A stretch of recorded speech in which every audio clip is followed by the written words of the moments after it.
ऐसा है कि एक हमारी 120 बैच की एडमिशन होती है, नया बैच था 120 का बैच। उसमें एक लास्ट स्टेप होता है हमारा अपलोडिंग ऑफ डॉक्यूमेंट्स। उसमें हमने जब डॉक्यूमेंट अपलोड कर रहे थे बच्चों के, तो एक 119 के अपलोड हो गए, एक का अपलोड नहीं हुआ। और एक एक केस हमें संज्ञान में आया था जो शिमला में भी था, इसलिए हम थोड़े सतर्क हो गए। फिर हमने उसका सारे रिकॉर्ड्स क्रॉस वेरीफाई किए। उसने एक अपनी जो एडमिशन जिस हमें जो मिलती है पेशेंट के, जो बच्चों को अलाटमेंट होता है वो यूनिवर्सिटी से, एक हमारी मेडिकल यूनिवर्सिटी अमरूज से अलाटमेंट होती है। उसने जो सॉफ्टवेयर जो उसने वहाँ अप्लाई किया है, उससे वो कागज़ मंगवाया उसने। उसमें एक नंबर का कॉलम होता है जिसमें जितने नंबर लिए हैं बच्चे ने, उसमें उसने नंबर लिए थे 240, वो तो हमने बाद में कंफर्म किया।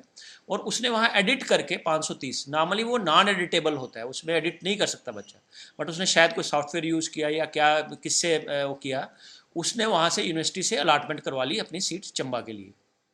अब उसके बाद हमारे पास यहाँ स्क्रूटनी कमेटी होती है। हम सारे ओरिजिनल डॉक्यूमेंट्स जैसे 12वीं का domicile, category certificate, EWS certificate, वो सब चेक करते हैं, वो सब ठीक थे।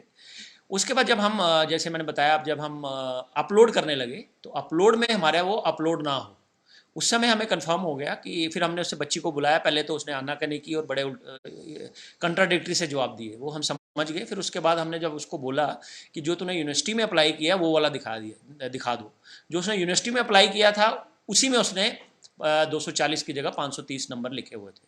तो उससे हमें पता लग गया। फिर हमने यूनिवर्सिटी में बात की, वाइस चांसलर सर से बात की, डीएमए सर को बता दिया, इन्फॉर्मेशन कर दी, और हमने उनसे डायरेक्शंस मांगी यूनिवर्सिटी से। तो उन्होंने यूनिवर्सिटी ने हमें ये क्लियर बोला कि आप उसका कैंसिल कर दो।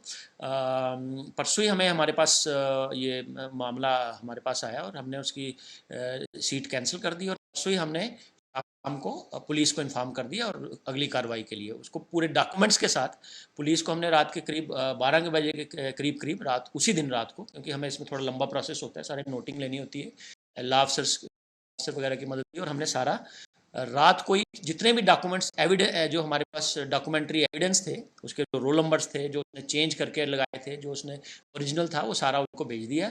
और उसके खिलाफ हमने पुलिस में रात को ही मतलब कार्रवाई के लिए बोल दिया, परसों रात को ही। क्या मानते हैं सर, किस तरह ये गलत है? ये मुझे लगता है कि शायद बच्चों को ये लगता है कि ये बड़े से निकल जाएंगे एक कागज़ को एडिट करके, बट हमारे पास फुल स्कीम्स होती हैं, क्योंकि उनको ये जो लास्ट स्टेप होता है ये जब अपलोड होगा, जब बिल्कुल ओरिजिनल, उसमें कोई एडिटेबल वाला नहीं होता।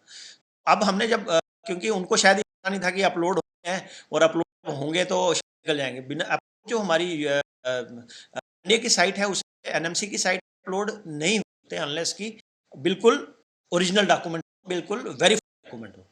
तो कोई भी होगा वो अल्टीमेटली स्टेज नहीं बच पाएगा। तो मुझे लगता है उन्होंने शायद कोई एडिट किया, पीडीएफ को एडिट किया, कोई सॉफ्टवेयर यूज, बट ऐसा मामला मेरे में भी है, उन्होंने भी थोड़ा दूसरे तरीके से इन्होंने किया। तो मुझे लगता है कि ऐसा पॉसिबल है कि लास्ट स्टेज बिल्कुल फुल प्रूफ स्टेज होती है। तो शायद बच्चों को आइडिया नहीं है, वो सोचते हैं निकल जाएंगे, पर नहीं निकलेंगे। उसकी लिख दिया है, वो किसी और जो डिजर्व कैंडिडेट है उसको मिल जाए। Thank you. हमसे जुड़े रहने के लिए हमारे YouTube चैनल को सब्सक्राइब करें और नई वीडियो की नोटिफिकेशन के लिए बेल आइकॉन को दबाएं। अगर आप ये वीडियो Facebook पर देख रहे हैं तो लाइक जरूर करें और ज्यादा से ज्यादा शेयर करें। इसी तरह के और भी अपडेट्स के लिए फॉलो करें हमारा Instagram पेज himachal.kesri।